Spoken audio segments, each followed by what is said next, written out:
네, 송파의 내미를 고민하는 박종현 의원입니다. 다음 화면 한번 보겠습니다. 자, 송파구가 2023년도 국민권익위 주간 공공기관 종합청렴도에서 2등급을 받았습니다. 저도 매우 기쁘게 생각했고 그동안 노력했던 감사 담당관, 담당 부서를 비롯해서 우리 일선에 있는 공무원들 모두가 힘을 합했기 때문에 가능한 결과라고 생각합니다.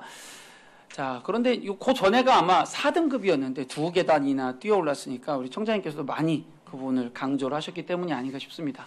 다음 화면 볼까요? 자, 24년도에는 그런데 이제 3등급으로 한 단계가 내려갔습니다. 제가 계속 행정교육위원회에 있었기 때문에 감사 담당관에서 얼마나 이 부분을 노력하고 애썼는지를 알고 있는데요. 그럼에도 불구하고 이제 한 단계 내려갔습니다. 내려간 원인은 이제 다양하게 있겠습니다만은 이제 각각의 지표들이 제자리이거나 한 단계 내려가면서 발생한 것으로 나옵니다. 다음 화면에 보시면 평가가 어떻게 이루어지는가 우리가 알 수 있습니다. 예전에는 평가가 이제 저런 식으로 청렴도를 10점 만점으로 두고서 각각의 것들을 측정을 했다라면 지금은 좀 평가하는 방식이 바뀌었습니다. 그래서 권익위에서 청렴 체감도 그리고 청렴 노력도 두 가지로 나누어서 이것을 평가하게 됩니다. 청렴 체감도와 노력도가 어떤 건지는 좀 차후에 말씀드려야 될 것 같네요. 다음 화면 한번 보시죠.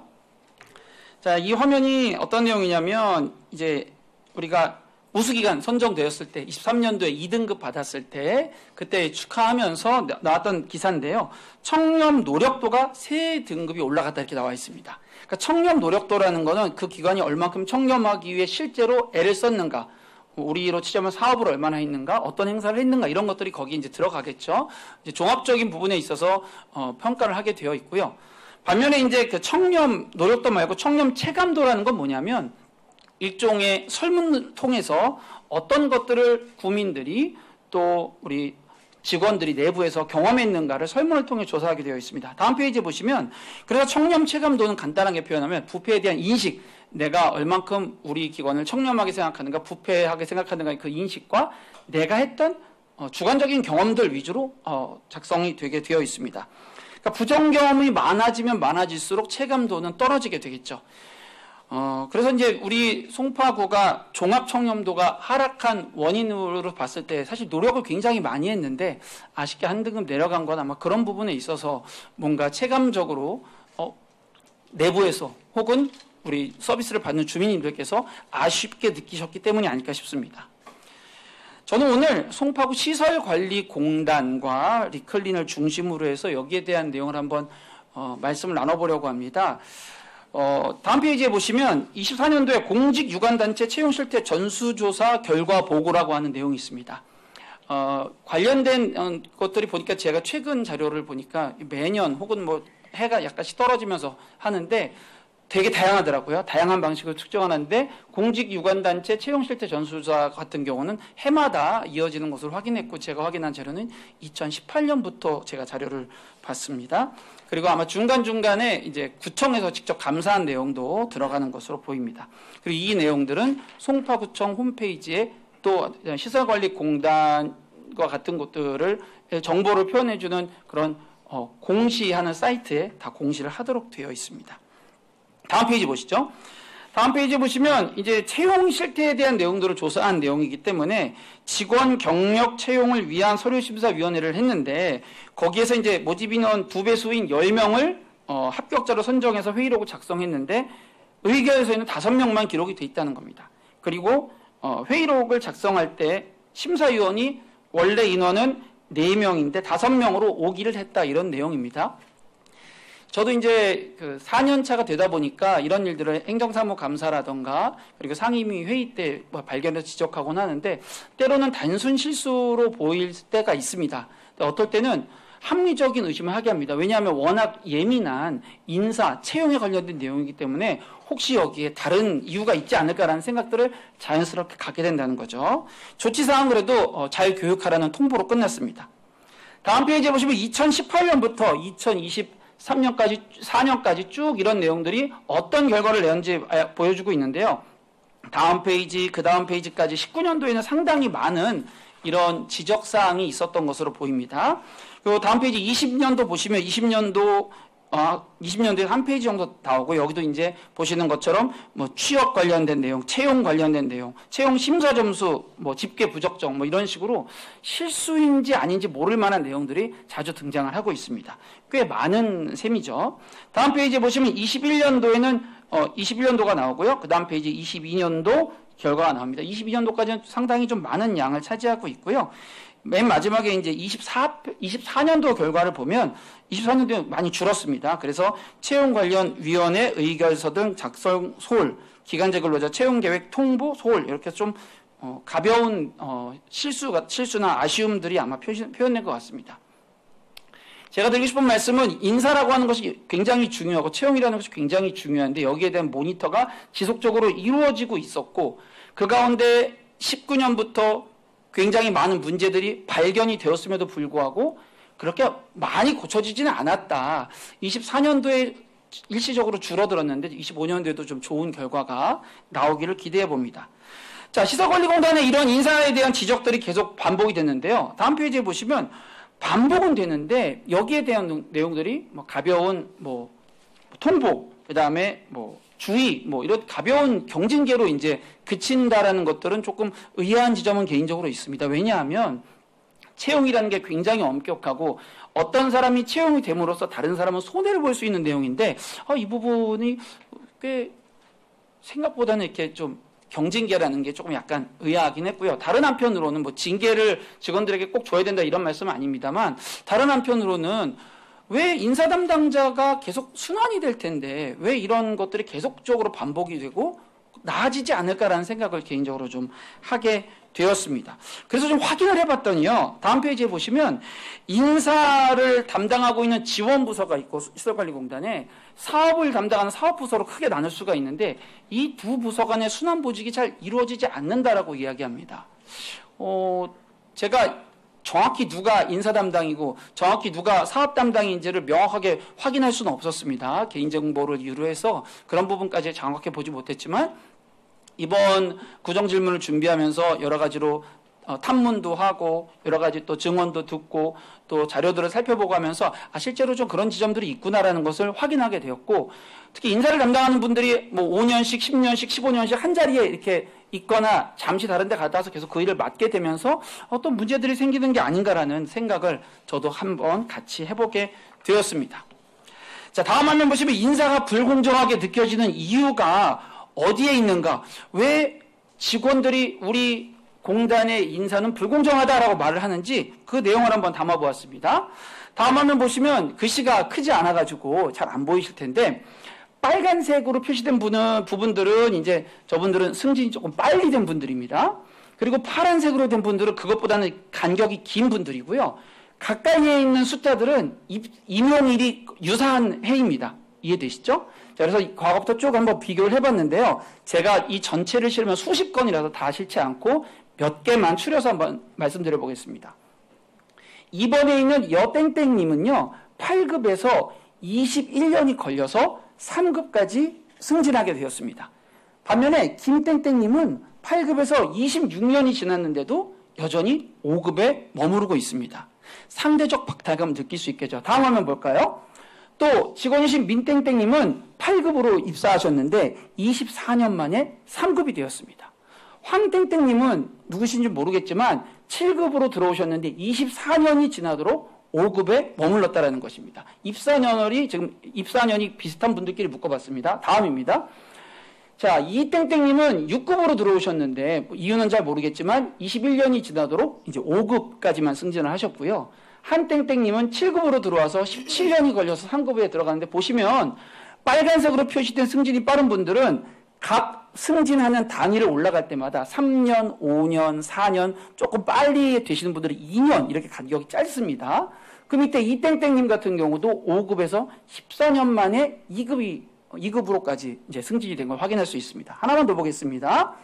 김땡땡님은 8급에서 24년을 기다리셔서 처음에 이제 8급 들어와서 14년 지난 다음에 7급이 되고 7급 다음에 3년이 지나서 이제 6급이 되어 있는 상황입니다, 현재. 그리고 오땡땡님은 8급에서 20년 만에 4급이 됐는데 뭐 입사년도에 약간 3년간의 차이가 있긴 하지만 기다림의 시간에 비해서 승진한 그 위치가 좀 다르다라는 것을 우리가 확인을 해볼 수가 있습니다. 그 다음 화면에서 제가 말씀드리고 싶은 제안드리고 싶은 내용은 이겁니다. 첫째로 이게 객관적인 승진 기준이 마련되어 있는 것인가라는 게 좀 궁금해지더라고요. 왜냐하면 차이가 워낙 많이 나니까요. 특히 제가 많이 들었던 이야기 중에 하나는 그 오랜 시간 동안 그 건의됐던 내용으로 알고 있는데 그 이사장 가점제라는 게 있었다고 합니다. 물론 이제 이 가점은 어떤 거냐면 예를 들면 직무와 관련돼서 어떤 아이디어를 냈거나 어떤 성과가 있을 때 거기에 대해서 이제 가점을 주는 건데 아시는 것처럼 인사라고 하는 게 작은 점수의 차이에도 등락이 뒤바뀔 수가 있잖아요. 그런 것 때문에 직원들 사이에서는 충분히 직원들의 마음을 얻지 않은 채로 그런 것들을 행하는 것이 혹 인사의 그 불공정을 유도하는 것이 아닌가 하는 그런 아쉬움들을 많이 가지고 있더라고요. 그리고 또 한 가지는 이제 근무 평정에 대한 건데 근무 평정에 대한 부분들을 다른 사람 거 확인하지 않더라도 내가 왜 잘했는지 왜 잘못했는지를 확인할 수가 있으면 좋은데 확인하지 않는 구조로 되어 있다라고 하더라고요. 그래서 그런 거는 좀 공개를 하는 게 맞지 않는가라는 그런 건의를 좀 드려보고 싶고요. 그다음에 인사 채용 서류에 관련된 내용인데요.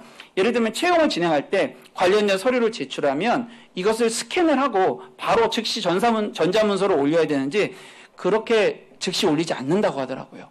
이런 부분 역시 오해를 살 확률이 매우 높지 않은가. 그래서 바로바로 전자문서화해야 되지 않는가라는 생각을 합니다. 또 하나는 채용 시에 이제 서류 전형 같은 경우에는 타 공단들을 보니까 위탁을 주더라고요. 객관적인 판단을 내리기 위해서 서류 전형 같은 경우 위탁을 주는데 위탁 주는 비용이 우리 구의 위원회 비용보다 낮은 곳도 있더라고요. 꽤 합리적인 방식이다라는 생각이 저는 들었습니다. 자, 그럼 여기까지 말씀을 드리고 이제 청장님 모시고 한번 몇 가지 여쭤보도록 하겠습니다. 청장님 발언대로 나와 주십시오.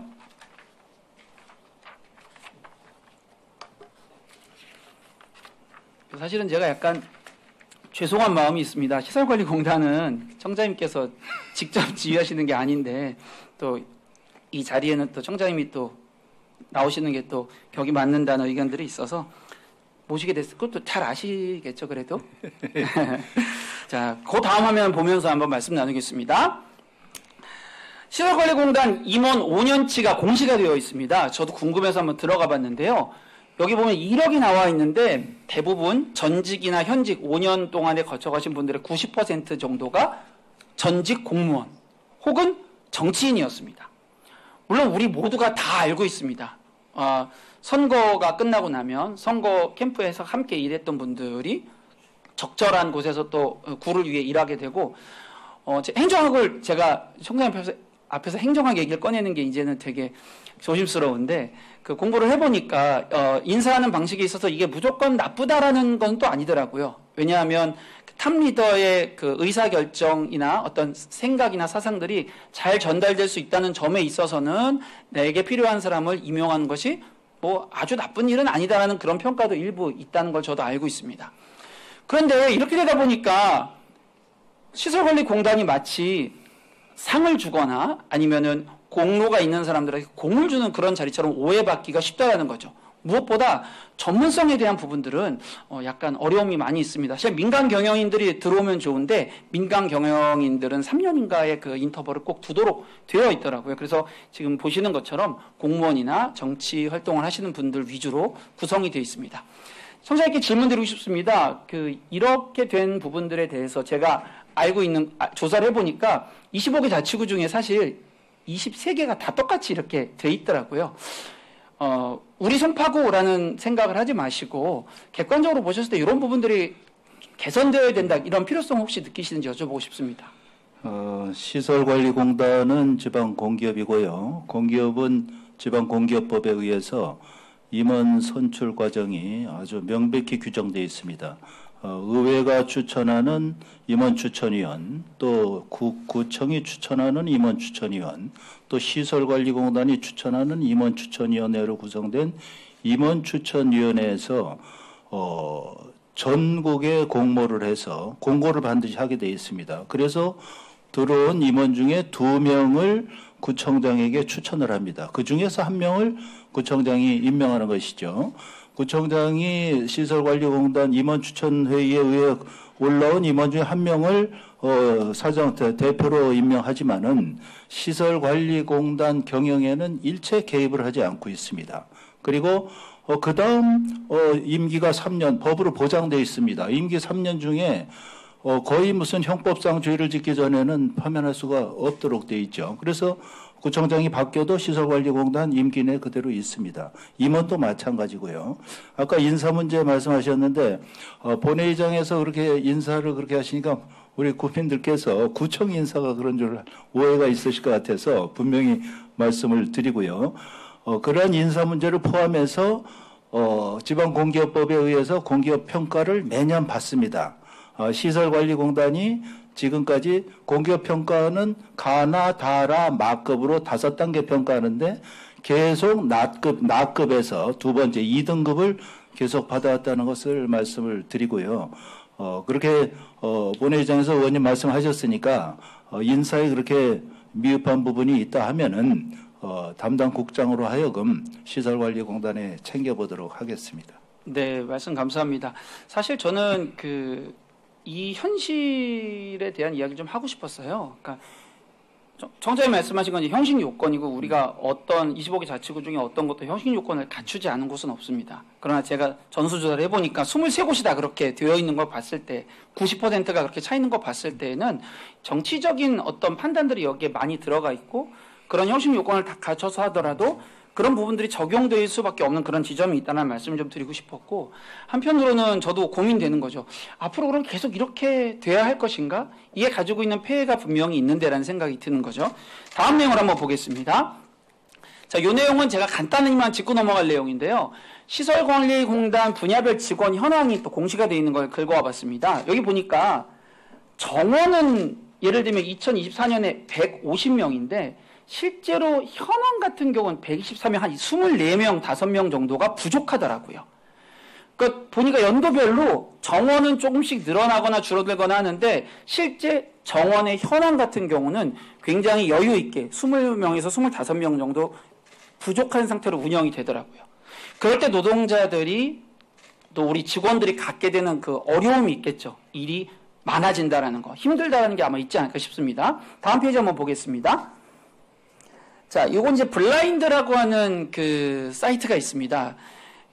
여기 이제 들어갈 때는 내가 어떤 회사에 재직을 현재 하고 있거나 앞으로 할 예정이다라는 것을 인증을 반드시 해야 되고 시스템상에는 기록이 남지만 외부에서는 확인할 수 없는 상태로 그 외부에서 이제 작성하게 되는데요. 일종의 임금님 귀는 당나귀 귀 약간 이런 겁니다. 그래서 여기 어떤 일들이 일어나고 있는가를 자기들이 이제 익명이니까 좀 거칠게 표현을 하는 거죠. 제가 몇 가지만 읽어보겠습니다. 꼰대식 상하 복종 끝판왕이다. 이건 이제 아무래도 오래된 인사가 오래된 분들도 계시니까 그런 상황에서 주로 많이 일어나는 거 아마 젊은 분이 쓰신 것 같습니다. 경영평가에 민감하다 보니까 윗직급 성과를 좀 더 받아보려고 애쓰고 낮은 직급들이 PPT 발표하느라 힘들다. 이건 아까 청장님께서 말씀하신 것처럼 경영평가 등급을 잘 받으려는 노력을 하다 보면 필연적으로 이런 일들이 생기게 된다. 이렇게 생각하시면 되겠습니다.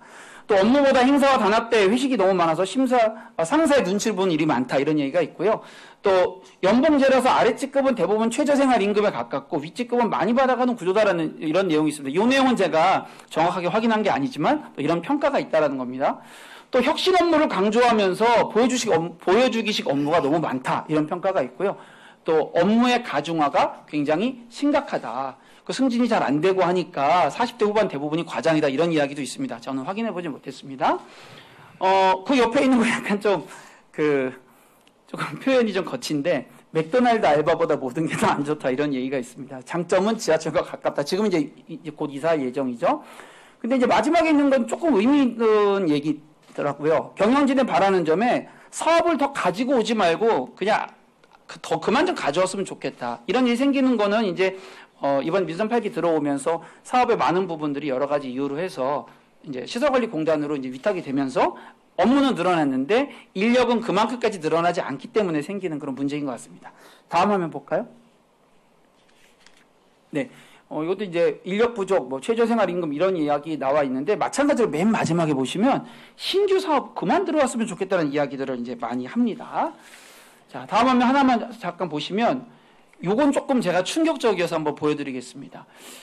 최근에 자플래닛은 이제 채용 관련된 사이트인데 여기에도 비슷한 이런 익명 게시판이 있나 봐요. 근데 최근에 자플래닛의 1점 리뷰를 전부 회사 측 요청으로 삭제시켰다 이런 얘기가 있는데 제가 사실관계를 확인할 수는 없습니다만 이런 이야기가 올라간 건 굉장히 유감스러운 일이라고 생각을 합니다. 자, 이런 내용들을 좀 살펴보고 나서 이제 그 청장님께 질문 한번 좀 드려봐야겠습니다. 저는 여전히 아까 말씀드린 대로 인사를 하는 부분에 있어서 특히 이제 기관장들을 임명하고 관련돼 있는 직원들을 임명하는 과정 가운데에서 그게 관습이든 아니면은 편의를 위해서든 행정적 목적을 달성하기 위해서는 어쩔 수 없는 지점에서 단체장이 이렇게 임명하는 부분들이 이제 관행이 이어오고 있다고 저는 생각을 합니다. 형식 요건은 그렇지 않지만, 근데 이제 그런 것들이 만들어 놓는 저는 불이한 구조가 있다고 생각해요. 그게 뭐냐면 정치적인 목적으로 기관장들이 임명되다 보니까 누군가가 이제 부탁해서 들어오는 분들이 많다라는 거죠. 뭐 제가 누굴 부탁해서 넣었는지 모르겠습니다만 그런 분들이 많다 보니까 중간에 그런 분들이 들어와서 특정한 직급, 특정한 보직에서 계속 순환하지 않고 자리에 머무는 경우들이 있을 것 같다는 생각이 좀 들더라고요. 이런 단점들을 어떻게 하면 좀 보완을 할 수가 있을까요? 글쎄, 지금 말씀하신 것이 이제 시설관리공단의 단점을 말씀하신 건데, 네네. 구청장은 시설관리공단의 경영에 일체 개입하지 않고 있습니다.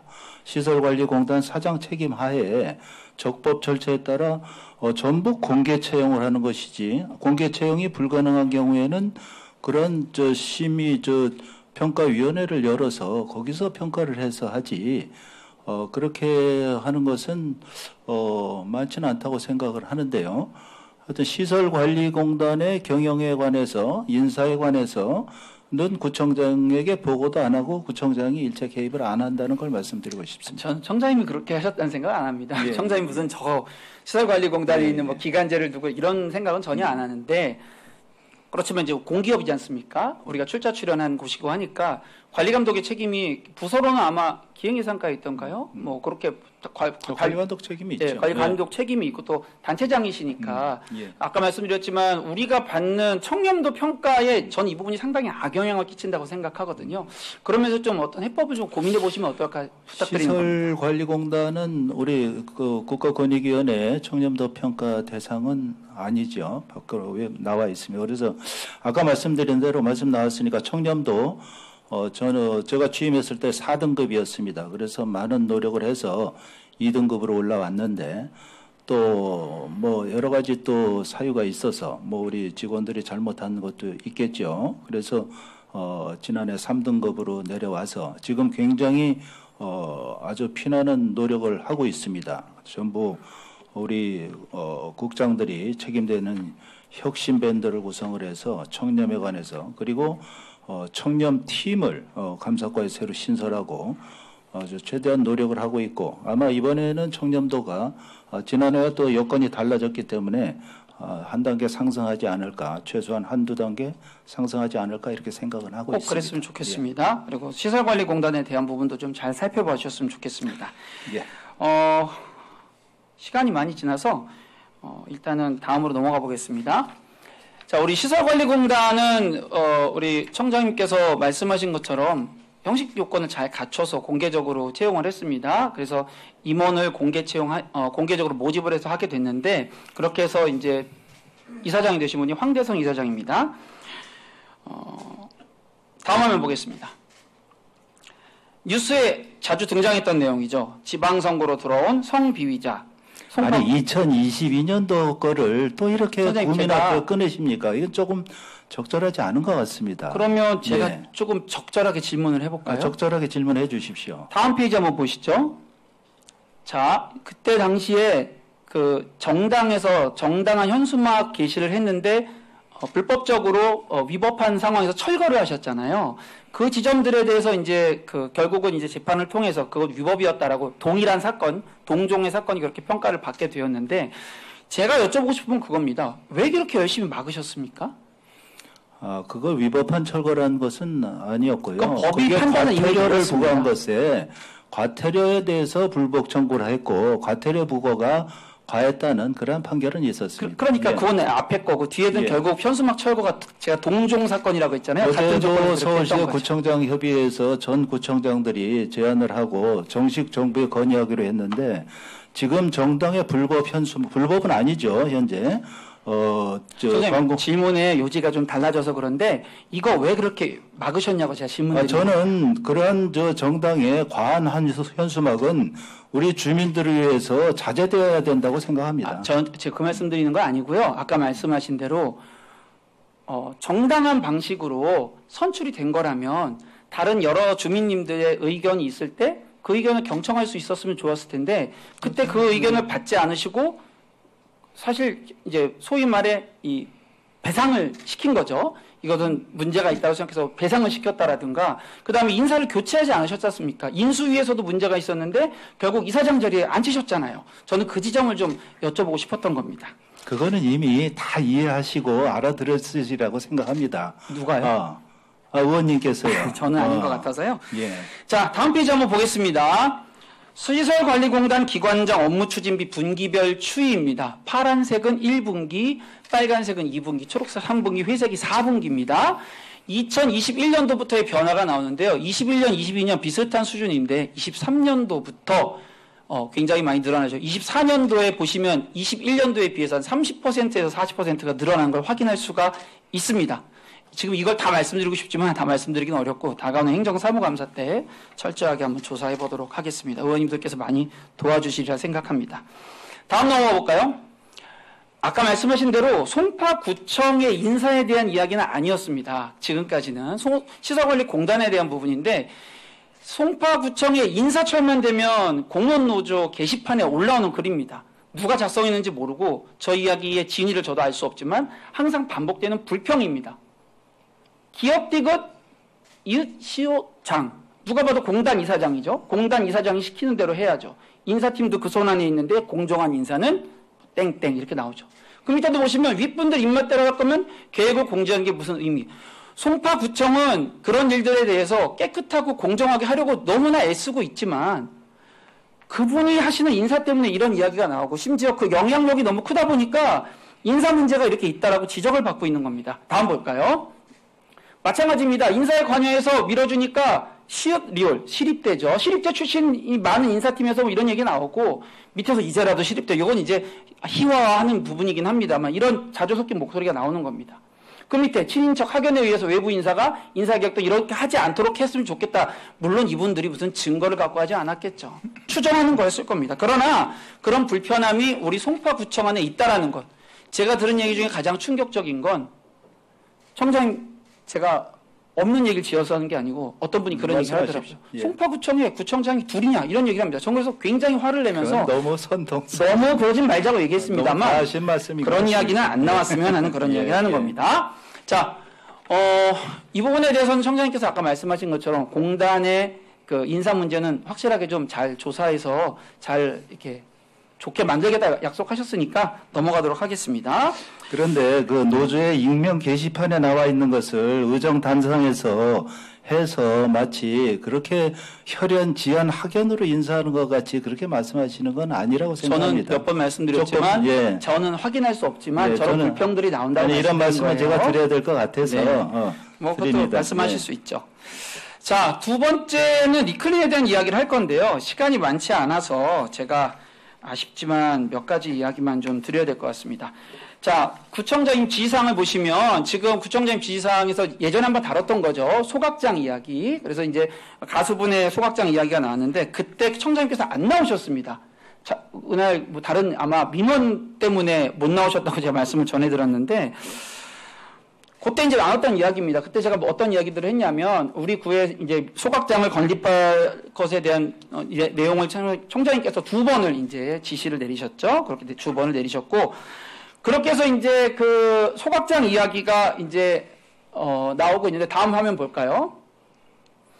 그래서 민간에서 이제 소각을 하기로 3년 동안 계약을 맺고 당분간 시간을 잘 벌어놨습니다. 그리고 이제 서울시에서 어떤 대책이 나오는가 기다리기로 했죠. 예산 절감도 했기 때문에 수범 사례라고 저는 생각을 합니다. 다음 페이지 볼까요? 근데 최근에 제가 그때 구정질문이었나요? 그 자리에서 어떤 말씀을 드렸냐면 어디가 청장님 그때 계셨던 것 같네요. 어디가 이 계약을 하는지 제가 잘 지켜보겠습니다라고 말씀을 드렸습니다. 그랬더니 서울시립대 관련된 센터에서 했더라고요. 저는 그럴 수 있다고 생각합니다. 왜냐하면 서울시립대가 우수한 학교고 여기 가면 여기 다 시에서 전해주는 아주 우수한 곳들이기 때문에 저는 충분히 그럴 수 있다고 생각합니다. 그런데 제가 이 말씀을 굳이 한 번 더 언급하는 이유는 이 다음 내용 때문입니다. 과업 내역서를 보니까요. 주민 수용성 분석 및 대책. 주민이 수용하지 않을 수 있겠다는 것에 대한 대책을 세우라는 겁니다. 주민 반대를 최소화하기 위해서 사례 분석하고 해결 전략을 수립해라 이런 내용이 나와 있습니다.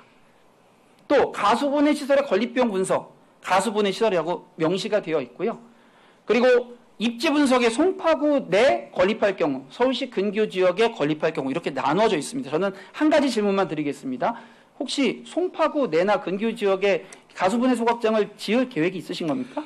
그 타당성 조사 용역은 지난 8월 1일에 계약이 됐는데 선정업체가 서울 녹색환경지원센터 주식회사 제1엔지니어링 공동 도급입니다. 물론 뭐 서울시립대학교가 이 두 업체와 무슨 관련이 있는지 몰라도 서울시립대라고 말씀하시면은 적절하지 않은 것 같고요. 아니 내용이 그렇습니다. 네. 실제로. 예. 네, 확인을 해보시면 실제로 서울시립대 산업인 것처럼 이제 서울 녹색환경지원센터라고 돼 있고 제1 엔지니어링이라고 돼 있어. 다시 한번 확인해 주시면. 네, 한번 확인을 해보시면 좋겠습니다. 저는 이제 그 말씀을 드리는 이거는 2026년 1월 1일부터 모든 쓰레기를 매립장에 매립하지 못하게 되어 있습니다. 전부 소각해서 재만 가지고 오라고 법에 되어 있죠. 그래서 우리 송파에서 발생하는 쓰레기가 연간 6만 2천 톤입니다. 6만 2천 톤 중에 15,000톤을 매립을 하고 있었는데 15,000톤을 매립할 길이 없어진 거예요. 우리 나머지 38,000톤은 우리 그 강남 소각장에 가서 소각하죠. 15,000톤을 매립할 길이 없어진 겁니다. 그래서 15,000톤에 대해서 우리가 대책을 만들었습니다. 민간 사업자가 있었어요. 다행히. 민간 사업자인데 소각하지 않고 이것을 자기들이 소각해서 시멘트 원료로 쓰는 재활용 업체다라는 게 있어요. 거기를 지금 우리 주관부서에서 찾아서 계약을 추진을 하고 있는데 그러면 그것도 소각을 하는 겁니다. 그러나 그것도 민간업체 계약이고 그리고 앞으로 또 이 정책이 지속되지 않기 때문에 이러한 것은 쓰레기 정책에 관련해서 하는 R&D 비용이다 이렇게 생각해 주시면 좋을 것 같습니다. 다음 페이지로 넘어가겠습니다. 제가 걱정하는 건 그겁니다. 리클린이라고 하는 것이 어떻게 생겨났고 어떻게 우리 주민님들이 고통받고 있는지를 제 몸으로 느끼고 있고 저희가 우리 의회도 이것들을 가지고 고생하고 있습니다. 그 이유는 뭐였냐면 처음부터 리클린이라고 하는 대륙기계 컨소시엄은 원천 기술을 가지고 있지 않았기 때문입니다. 그들이 가지고 있는 건 디스크 방식의 건조기를 만들 수 있는 기술밖에 없었어요. 냄새라든가 폐수 처리에 대한 기술이 없었기 때문에 몇 년 동안에 걸쳐서 정상 운영하지 못했고 지금까지도 그것들이 해결되지 않고 있는 겁니다. 저는 그 말씀을 좀 드리고 싶고요. 그래서 저는 너무 걱정이 되는데 아래에 있는 작은 글씨를 한번 봐주시기 바랍니다. 모 단체에 의해서 저에게 들어온 제보입니다. 이런 분들이 내정되어 있다. 이 타당성 용역이 끝나면 이런 분들이 내정되어 있다는 제보를 사실 진작부터 받았는데 제가 이 용역이 타당성 용역이 시행되지 않기를 바라서 꺼내지 않았습니다. 그런데 이런 분들이 관련이 돼 있다고 하니까 정말로 이런 분들이 관련이 있는지 없는지 한번 살펴보도록 하겠습니다. 자, 다음 페이지 넘어가겠습니다. 짧은 시간이라 빠르게 좀 정리해야 될 것 같아요. 그 구청장 지시사항 또 보면 예전에 한번 말씀드렸던 내용입니다. PM을 리클링 관련돼서 이제 악취 개선 공사를 할 때 외부 인사 참여할 때 PM을 이제 모시도록 이렇게 지시사항으로 내리셨는데 사실 저는 구청장 지시사항이 어떤 프로세스로 만들어지는지는 잘 모르겠습니다만은 그렇게 해서 되신 분이 총 4분인데 그중에 2분이 있죠. 다음 페이지에 보시면 이번에 저희가 여러 의원님들께서 장기간 동안 고생하셔서 리클린 특위에서 이제 이분들이 증인으로 나오셨던 분입니다. 한 분은 황범로 전 리클린 운영 총괄 사장입니다. 이분의 말씀은 뭐였냐면 저는 행정직이라 기술적인 문제는 모릅니다라는 내용이었습니다. 또 다른 한 분은 박승용 전 리클린 공장장이라는 분입니다. 이분은 거기에 들어가는 기계들을 직접 깎아서 만들고 그러셨다고 하더라고요. 근데 그분이 이런 말씀을 했습니다. 주인이 바뀌고 관리가 정말 많이 소홀했습니다. 본인이 계실 때 관리가 소홀한 걸 알고 있었다는 얘기입니다.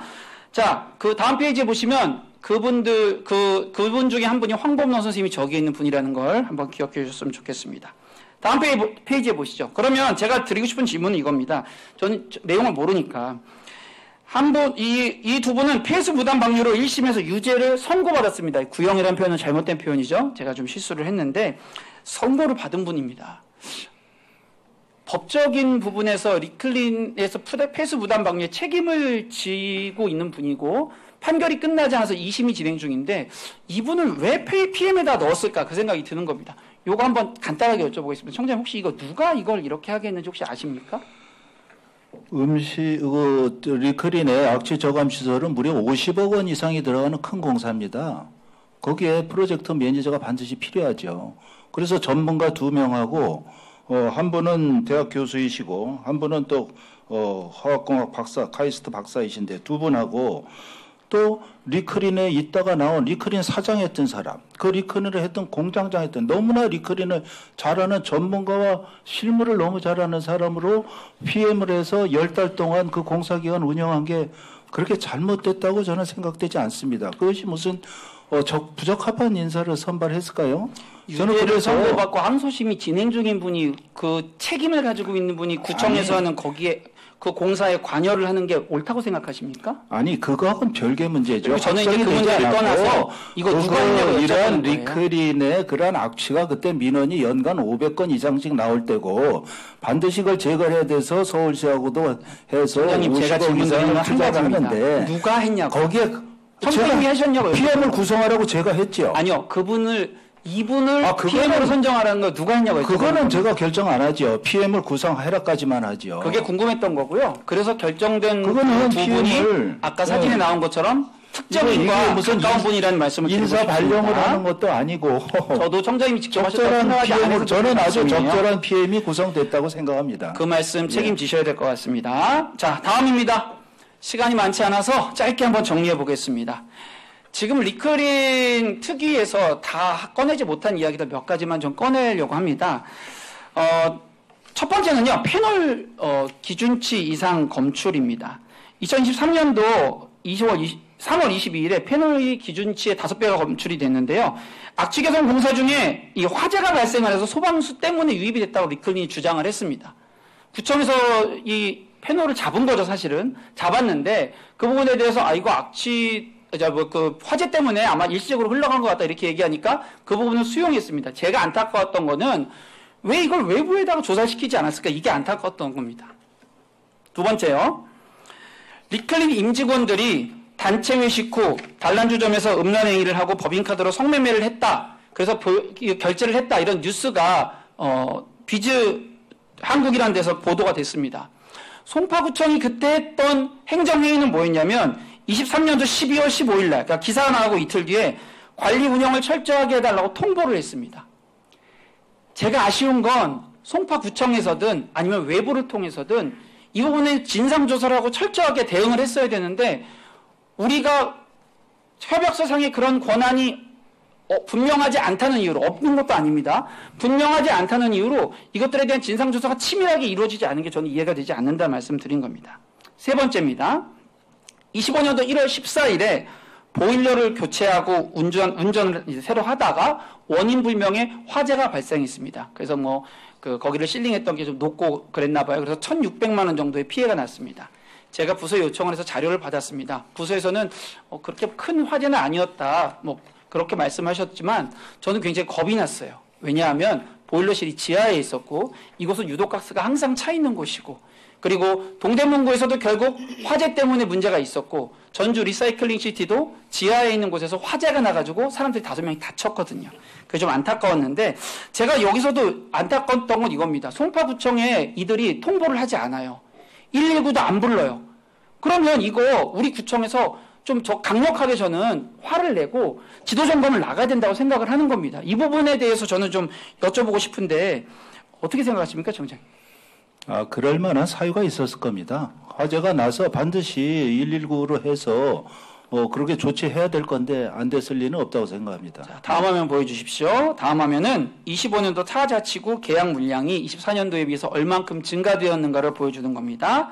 26년도에는 계약 물량 꼭 줄이셨으면 좋겠고요. 이 부분은 주인이 우리 주민님들이라고 늘 말씀하시지 않습니까? 리클리는 위탁 운영하고 있는 위탁 운영권만을 가지고 있습니다. 토지도 송파구 겁니다. 시설도 송파구 겁니다. 사업 승인권도 송파구에 있습니다. 우리가 이 사실을 잊어서는 안 됩니다. 우리가 이들에게 흘려갈 이유도 전혀 없고 오히려 당당하게 맞서서 이들의 책임을 묻는 것이 저는 선출직 공직자의 도리라고 생각하고 아마 청장님도 그 부분에 충분히 리클린 정말 저도 솔직히 마음에 들지 않죠. 그러나 오래전에 그렇게 계약을 해서 30년 이상 사용권을 줘놓고 법적으로 그렇게 돼 있습니다. 저희가 오기 전에부터. 그리고 도시는 광역시설이 있습니다. 우리도 송파에서 발생하는 쓰레기 38,000톤을 강남에 가서 태우고 있습니다. 음식물 쓰레기 일부 구의 거를 여기 와서 270톤 연 이렇게 처리를 하게 광역시설로 되어 있는 거거든요. 그러나 주변 악취나 이런 민원이 없도록 저희가 최선을 해서 시설 공사를 하고 하는데 본질 민간 기업이기 때문에 아까 말씀드린 대로 단란주점 가서 민간인들끼리 한 거를 구청장이 가서 그거를 잘못했으면은 고발할 법적 근거가 있으면 하겠죠. 그런 게 없다는 얘기죠. 그러니까 너무 의혹제기를 하지 마시고 저도 공감합니다. 리클린이 좀 더 제대로 했으면 그런 일을 했는데 우리가 그걸 어떻게 할 수 없다라는 게 좀 더 이상한 것 같은데요. 아니 예를 들어서 다른 공기업이나 그런 거면 조치를 하지요. 근데 민간 회사에 민간 자기들끼리 그래서 거기에 철저히 조치하고 하라고 지시 공문을 보낸 것이고요. 그러니까 조금 박정윤 의원님, 네, 지금 시간이 많이 지났으므로 마무리를 해주시기 바랍니다. 일단 자리로 들어가셔도 좋습니다, 청장님. 제가 의원 생활을 하면서 가장 듣기 싫은 말 중에 하나가 어쩔 수 없다, 할 수 없다라는 말입니다. 이 부분은 어떻게든 해내야 되는 일입니다. 제가 살고 있는 곳이 할 수 있는 거는 더 하지요. 할 수 있는 건 더 합니다. 그러나 그렇게 소극적으로 어쩔 수 없다라고 그렇게 구청장을 그렇게 말씀하시면 안 되죠. 저는 할 수 있는 거는 적극적으로 더 하고 발전시키고자 하는 사람입니다. 제가 청장님 그렇게 공격하려는 마음이 크게 큰 마음은 아니고 어쩔 수 없다라는 말을 하는 게 아니라 우리 모두가 머리를 맞대고 해법을 찾는 것이 선출직 공직자의 마땅한 일이라고 저는 생각을 합니다. 그래서 우리 의원님들도 몇 달에 걸쳐서 이 부분을 가지고 열심히 논의를 하고 방법을 찾으려고 한 거 아니겠습니까? 그런 의미에서 송파구의 주인이 누구인지 다시 한번 생각해보고 리클린의 주인도 송파구 주민님들입니다. 이 말씀을 꼭 드리고 싶고요. 다음번에는 청장님 말씀하신 대로 우리가 조금 더 청렴도가 한 단계, 두 단계라도 올라가고 청렴도시 송파로 다시 한번 거듭날 수 있었으면 좋겠다는 말씀 드리겠습니다. 독청해 주셔서 감사합니다.